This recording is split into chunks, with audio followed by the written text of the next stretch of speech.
Today what we're going to do is we're going to teach you guys how to make your own jerky on the gas grill.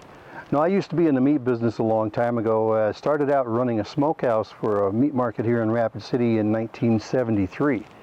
I was making all of their beef jerky, their deer jerky, antelope jerky, dried beef, smoked hams, turkeys, well, you name it, I ran the smokehouse. What I did is I started my own meat market, and then I had a smoked meats operation in there and did the same thing. So I've literally done thousands and thousands of pounds of jerky.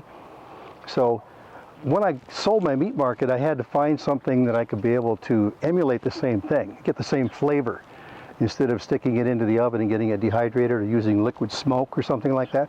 I stumbled onto a gas grill and make the jerky the same way that I always make it, the same procedure I used when I had the meat market, and control the temperature so it doesn't all just burn up and fly away on me. Now the first thing we're going to do is we're going to take a goose breast, and now there's one way, see this fat on here? Now there's one way this fat peels off, and just peels right off, and the other way it rips, tears the meat all to pieces. Now this way does not peel. From the thin end, go from here, boom, comes right off, guys. Okay, you need to make sure you get that blue skin off so we don't have to have your jerky curl up in a knot. Okay, what we have now is we have a cutting board. Now you can get these in most of your sporting goods stores. Get the big knife and the cutting board to cut it. I usually use the thick side. You have a thinner side and a thick side. I'll use the thick side up personally myself when I go ahead and I do this jerky. Always use the board. Don't put your hand on and slice it, okay? That's what this board's made for.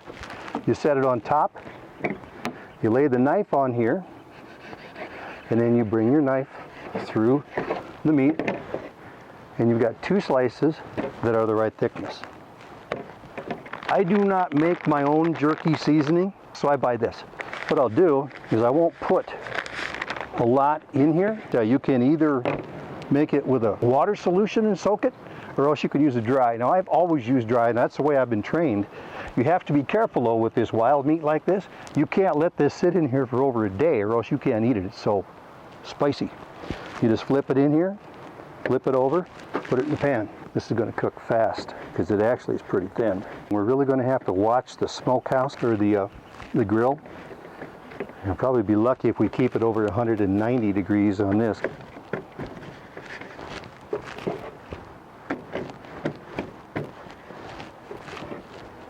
Now pretty much that's all we're going to be able to do today, guys, is get this cured and ready to go.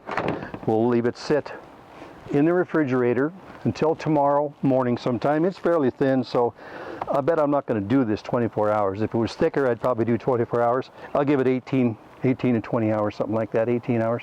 You're okay if you dump it back in here. But guys, that's this first process right now, is to get it ready. It's this simple, okay? We'll pick it up tomorrow. Okay guys, here we are, next day. 18 hours on the cure. Before we go cutting here, you need to have your sawdust. Now, the sawdust, I got a little pan here.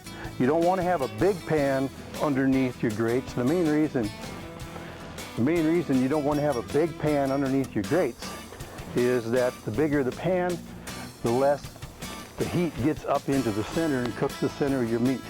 The smaller the pan, the more evenly it cooks, if that makes any sense. Make sure your sawdust chips are wet. You put them in there when they're dry, and what you'll do is you'll start a fire. I'm going to set this down inside there, right in the center, so when I get ready, I already have some of this already cut up. And what you can see is I've got these laid out on the tray, like this, okay? I've got them laid out on here. Now you lay them out so they're not touching themselves. Okay? You try to get as much on there, but you don't want it touching or else that part doesn't cook. Okay? And we'll lay them out in here like this on the trays. Finish this up.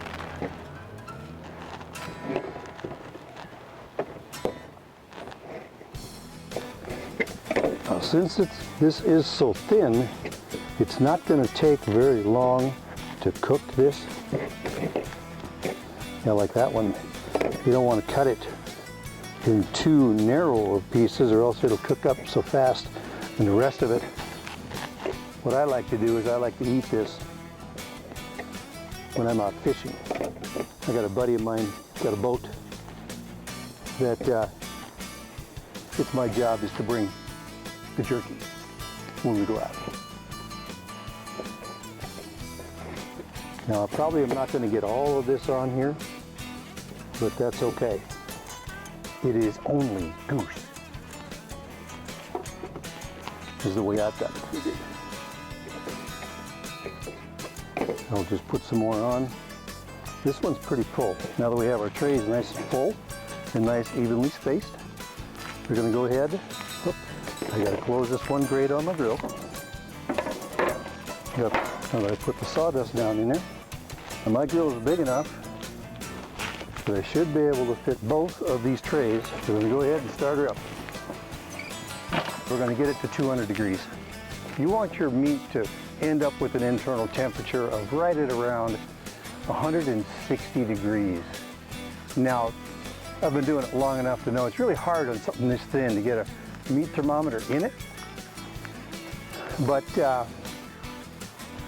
you can usually tell. The rule of thumb here is that one old boy that taught me when I first started in 1973, take it out 10 minutes before you think it's done. Cardinal rule. If you wait until you think it's done, by the time it cools off, it just crumbles in your hand. Okay? 10 minutes before you think it's done, take it out and trust the rule. It works. Temperature 200 degrees. We are on low, totally on both burners. You want to hold your temperature as close to 200 degrees as you possibly can. Otherwise what will happen is it'll start to dry out on the thinner ends and you'll end up burning up the ends before the center of it's done. Try to stay at 200 degrees or right around there. As you can see, we've got a good smoke going on here right now. Got a towel on the one side because I had a vent on both sides, and you want to go ahead and try to keep this thing to where you want to try to keep as much smoke in the grill as you possibly can. So I blocked off the windward side so that the smoke would stay in there. Now we got a good smoke going. Yes, sir. Won't take long now. Now what you got to do is you got to watch for the fire because the hickory sawdust dried out enough that it could start to burn.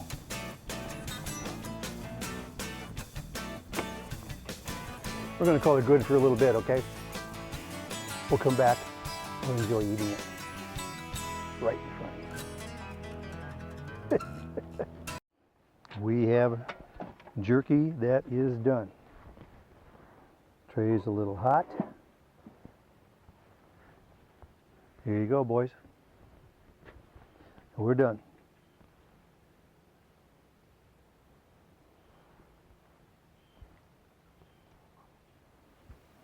Boy, howdy. Good stuff. Yes, sir. Tasty. You can see if you cook it too fast, what it'll do is it'll cook the juices out of it too fast. Dries it out. That's too fast. This is more like what you want. This is the consistency you're looking for right here. Okay, it's starting, it's nice and smooth. It's a little fast right there in the corner, but this is the consistency you're looking for. Oh boy, howdy. Doesn't take very long. Doesn't take very long on the gas grill. Oh boy, howdy. That's some good looking stuff.